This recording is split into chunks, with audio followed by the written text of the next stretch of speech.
Iran Israel America conflict के बीच में रसिया की एंट्री हो चुकी है। व्लादिमीर पुतिन की एंट्री हो चुकी है। ईरानी राष्ट्रपति मसूद पेजेश्कियान ने अपने पड़ोसी देश से माफी मांगा है, गल्फ कंट्रीज से माफी मांगा है और ये कहा है कि जो भी हमारे पड़ोसी देश हैं उनके ऊपर हमला नहीं करूंगा। लेकिन ये चमत्कार हुआ कैसे? जब राष्ट्रपति व्लादिमीर पुतिन ने ईरानी राष्ट्रपति मसूद पेजेश्कियान को समझाया कि आप उन बेगुनाह और निर्दोष लोगों के ऊपर क्यों अटैक कर रहे हो जिसकी इसमें कोई गलती नहीं है, आपके झगड़े इजराइल से है, अमेरिका से है, आप उसके ऊपर अटैक कीजिए, लेकिन आप अपने पड़ोसी देशों के ऊपर क्यों अटैक कर रहे हैं? आप दुबई के ऊपर क्यों अटैक कर रहे हैं? आप सऊदी अरब के अंदर क्यों अटैक कर रहे हैं? आप कतर के अंदर क्यों अटैक कर रहे हैं? जब व्लादिमीर पुतिन ने सारी बातों को समझाया तो मसूद पेजेश्कियान ने कहा कि ठीक है, मैं अपने पड़ोसी देशों के ऊपर हमला नहीं करूंगा। लेकिन क्या आपको लगता है कि मसूद पेजेश्कियान ने यह बड़ा स्टेटमेंट दिया तो ये वाकई में उस पर कायम उतर सकते हैं? बिल्कुल नहीं। उसके तुरंत बाद ही दुबई के अंदर हमला किया जाता है। ईरानी राष्ट्रपति मसूद पेजेश्कियान के दावे पूरी तरीके से फेल हो जाते हैं। वो अमेरिका जो रसिया यूक्रेन कॉन्फ्लिक्ट को पिछले 4 साल से खत्म नहीं कर पाए, वो व्लादिमीर पुतिन ईरान राष्ट्रपति मसूद पेजेश्कियान को यह समझाते हैं कि अपने पड़ोसी देशों के ऊपर हमला ना करें, और वो मसूद पेजेश्कियान ये कहते हैं कि ठीक है, मैं अब अटैक नहीं करूंगा। और उसके कुछ घंटे बाद ही दुबई के अंदर ताबड़तोड़ हमले किए जाते हैं, ड्रोन से और उसके बाद मिसाइल से। मसूद पेजेश्कियान ईरान की तरफ से यह भी बड़ा स्टेटमेंट आता है कि आने वाले 6 महीने तक ऐसे ही लड़ाई होती रहेगी, लेकिन सरेंडर नहीं करूंगा। लेकिन जब यह खबरें सामने आती है कि राष्ट्रपति व्लादिमीर पुतिन के तरफ से समझाने के बाद मसूद पेजेश्कियान ने कहा है कि ठीक है, हम अपने पड़ोसी देशों के ऊपर हमला नहीं करेंगे, तो लोगों ने यह कहा कि ईरान ने सरेंडर कर दिया है। जब दुबई के अंदर अटैक किए गए तो लोगों ने यह कहा कि ईरान के ऊपर कैसे भरोसा किया जा सकता है। यहां पे मसूद पेजेश्कियान की तरफ से यह भी कहा गया कि ईरान किसी के आगे नहीं झुकेगा। अमेरिका ने बार बार यह बात कही है कि ईरान सरेंडर कर दे तो हम हमला रोक देंगे, लेकिन ईरान की तरफ से बार बार यह स्टेटमेंट दिया जा रहा है कि आप कितना भी हमारे ऊपर दबाव बनाइए, कितनी भी कोशिश कीजिए कि ईरान सरेंडर कर देगा, लेकिन ईरान सरेंडर करने वाला नहीं है। यहां पे ईरान की तरफ से मसूद पेजेश्कियान की तरफ से यह स्टेटमेंट दिया गया है कि सरेंडर को सपना बताया है, कि जो लोग ये सोच रहे हैं कि ईरान सरेंडर कर देगा वो एक सपने की तरह है। और आगे जो बात कही है मसूद पेजेश्कियान ने, इससे अमेरिका की टेंशन बढ़ चुकी है, इससे डोनाल्ड ट्रंप की टेंशन बढ़ गई है। मसूद पेजेश्कियान की तरफ से यह बात कही गई है कि सरेंडर करना तो सपना है, और अगर यह बात कहा जा रहा है अमेरिका की तरफ से कि बिना शर्तों के ही ईरान सरेंडर कर दे, ईरान सरेंडर कर दे, कोई शर्त इसमें ना लागू करे कि मुझे ये चाहिए तो ये करूंगा, ऐसी कोई शर्तें नहीं चाहिए। ट्रंप ने खुली चेतावनी दी है। और यहां पे ईरानी राष्ट्रपति मसूद पेजेश्कियान ने यह बात कही है कि सरेंडर की मांग तो सपना है, और बिना शर्त वाली सरेंडर वाली बात कब्र तक ले जानी होगी।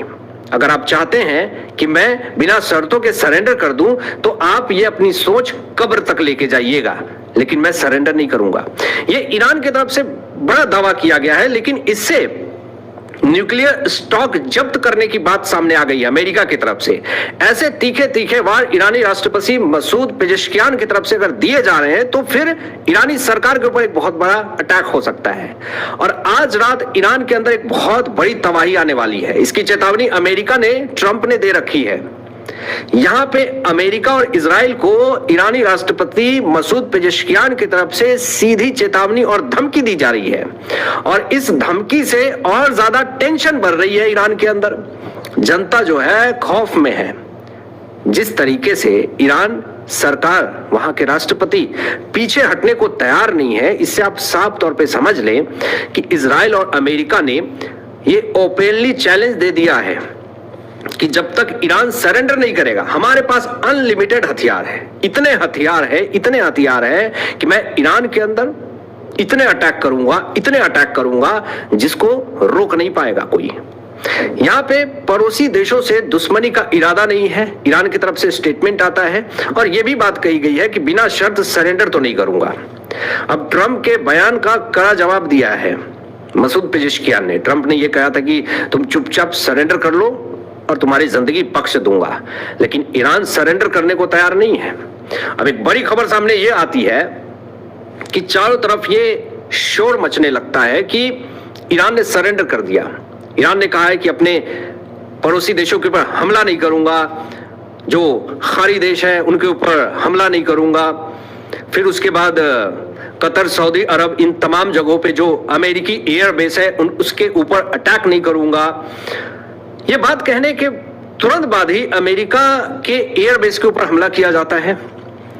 दुबई के अंदर एक बड़ा धमाका किया जाता है, दुबई एयरपोर्ट के ऊपर जोरदार धमाका किया जाता है और ये ईरानी ड्रोन से हमला किया जाता है।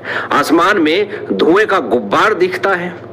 इंटरसेप्शन के बाद मलबा नीचे गिरता है और खाड़ी देशों में भारी तनाव बढ़ जाता है। अब सवाल ये उठ रहा है कि जो ईरान व्लादिमीर पुतिन के समझाने के बाद ये कहते हैं कि अपने पड़ोसी देशों के ऊपर अटैक नहीं करूंगा, वो ईरान मिसाइल से, ड्रोन से दुबई के अंदर अटैक क्यों कर रहा है, एयरपोर्ट के ऊपर जोरदार धमाके क्यों कर रहा है? क्या ईरान सिर्फ और सिर्फ लॉलीपॉप दिखाता है? जब ये सारी बातें सामने आई, अमेरिका और इजराइल ने फिर कमर कस लिया। ईरान की टेंशन फिर बढ़ गई। एक बड़ी खबर सामने आती है दोस्तों, ट्रंप ईरान के अंदर स्पेशल फोर्सेस भेजने की तैयारी कर रहे हैं। पूरे ईरान के अंदर अमेरिका और इजराइल की स्पेशल फोर्स जाने वाली है और इस खबर के बाद से ईरान के अंदर हरकंप मचा हुआ है।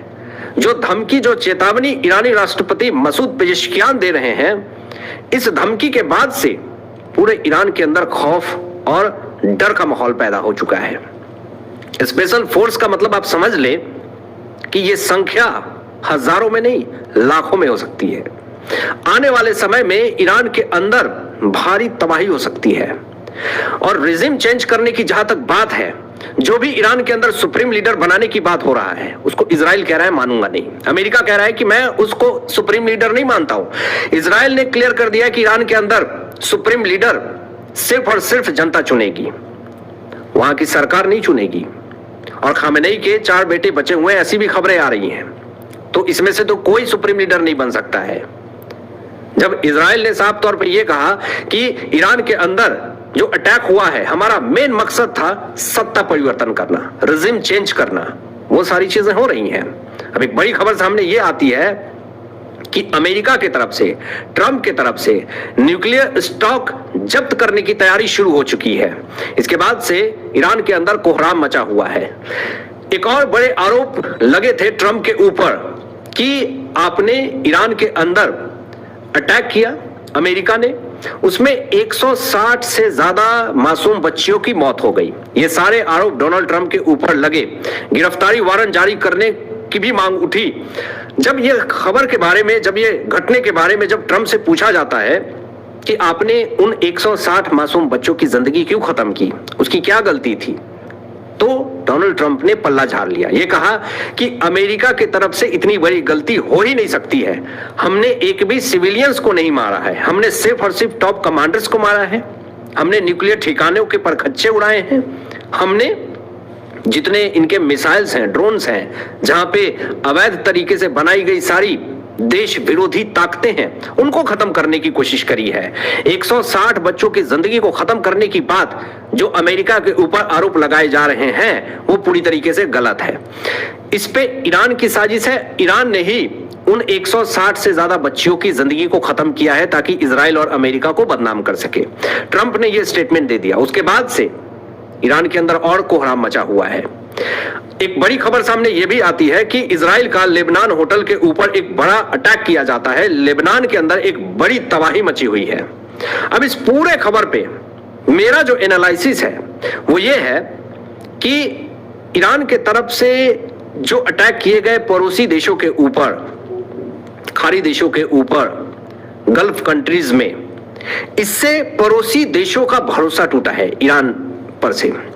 और ईरान ने जिस तरीके का अटैक किया है, ये बहुत ही गंदे तरीके का अटैक था और इससे एक बड़ी दुश्मनी पैदा हुई है। सऊदी अरब जो है वो धमकी दे रहा है ईरान को कि अब तो अमेरिका से मिल करके सऊदी अरब ईरान के अंदर चढ़ाई करेगा, अटैक करेगा। ड्रोन हमले शांति के खिलाफ एक कड़ा कदम है। आप जो ड्रोन हमला कर रहे हैं, ये कहीं ना कहीं शांति का प्रतीक नहीं है, ये अशांति का प्रतीक है। और जो अपने पड़ोसी देशों से माफी मांगने की बात जो ईरानी राष्ट्रपति मसूद पेजेश्कियन ने करी है, ये कमजोरी को दिखाता है। ये दिखाता है कि आपने गलती करी है और आप एक्सेप्ट कर रहे हैं, आपसे बड़ी गलती हुई है। यानी आपने बहुत सारे मासूम लोगों की जिंदगी को भी खत्म किया है,